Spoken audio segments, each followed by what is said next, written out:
अनेक वर्षांच्या गॅप नंतर आज मी परत बनवायला घेतलेला आहे व्हाईट सॉस पास्ता। लहान मुलांचा फेवरेट आणि झटपट बनणारा हा पास्ता आज आपण बनवणार आहोत। चला तर पाहूयात रेसिपी। खरं तर मला पास्त्यामध्ये खूप सारे व्हेजिटेबल टाकून खायला खूप आवडतात, म्हणून मी येथे घेतलेले आहे भरपूर असे व्हेजिटेबल्स। मी येथे पेने पास्ता यूज केलेला आहे। तुम्हाला जो पास्ता आवडत असेल त्या टाइपचा पास्ता तुम्ही यूज करू शकता। गरम पाण्यामध्ये मीठ टाकून आपल्याला हा पास्ता उकळायला ठेवायचा आहे। 10 ते 12 मिनिटे लागतील हा पास्ता उकळण्यासाठी। तोपर्यंत आपण सर्व व्हेजिटेबल्स कट करून त्यांना परतून घेऊयात। पास्त्याच्या अचूक प्रमाणासाठी आणि कृतीसाठी डिस्क्रिप्शन बॉक्स नक्की चेक करा। आता एका पॅन मध्ये आपण तेल टाकून त्यामध्ये काळी मिरी पावडर आणि अद्रक टाकून परतून घ्यायचं आहे। यानंतर आपण प्रथम गाजर आणि शिमला मिर्च टाकून 1 मिनिटासाठी परतून घ्यायचं आहे, कारण गाजर आणि शिमला मिर्चला शिजण्यासाठी थोडासा वेळ लागतो। तसंही आपल्याला हे व्हेजिटेबल्स खूप जास्त शिजवायचे नाहीयेत, तर 2 ते 3 मिनिटासाठी यांना फक्त आपल्याला परतून घ्यायचं आहे, म्हणजे ते क्रंची होतील। 1 मिनिटानंतर यामध्ये मी आता ब्रोकोली आणि स्वीट कॉर्न टाकलेलं आहे, त्यांना देखील आपण थोडी वाफ येऊ देऊयात। 12 ते 13 मिनिटं झालेली आहे आणि आपला पास्ता हा शिजलेला आहे। त्याला एका चाळणीवर गाळून यामध्ये थोडंसं तेल टाकायचं आहे, म्हणजे तो पास्ता एकमेकांना चिकटणार नाही। आपल्या व्हेजिटेबल्सला देखील आता शिजवायला ठेवून 2 मिनिटे झालेली आहेत। यामध्ये आता आपण मीठ टाकून त्याला व्यवस्थित मिक्स करायचं आहे आणि आपले हे क्रंची व्हेजिटेबल्स रेडी आहेत। आता आपण व्हाईट सॉस बनवायला घेऊयात।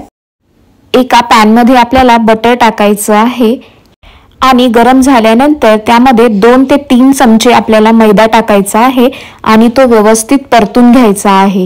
1 मिनिटानंतर आपण यामध्ये हळूहळू दूध टाकायचं आहे आणि कंटिन्युअसली हलवत राहायचं आहे, सो दॅट त्यामध्ये कोणत्याही प्रकारचे लम्प्स पडणार नाही याची आपल्याला काळजी घ्यायची आहे। जर तुम्हाला वाटलं की त्यामध्ये काही गोळे तयार झाले आहेत तर तुम्ही विस्करचा वापर करा आणि हळूहळू दूध टाकून कंटिन्युअसली हलवत राहा।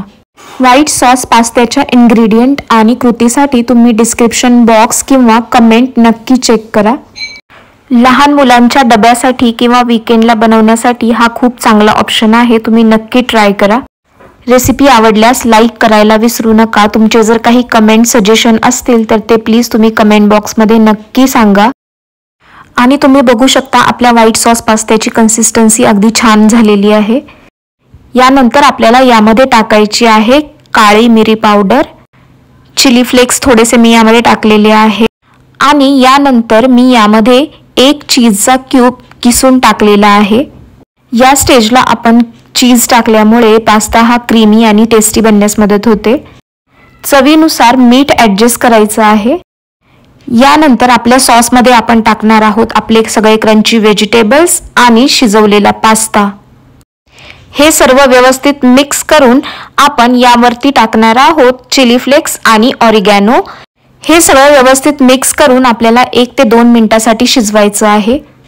चीज, चिली फ्लेक्स आणि ऑरिगॅनो हे महत्त्वाचे इन्ग्रेडियंट्स आहे पास्त्यासाठी।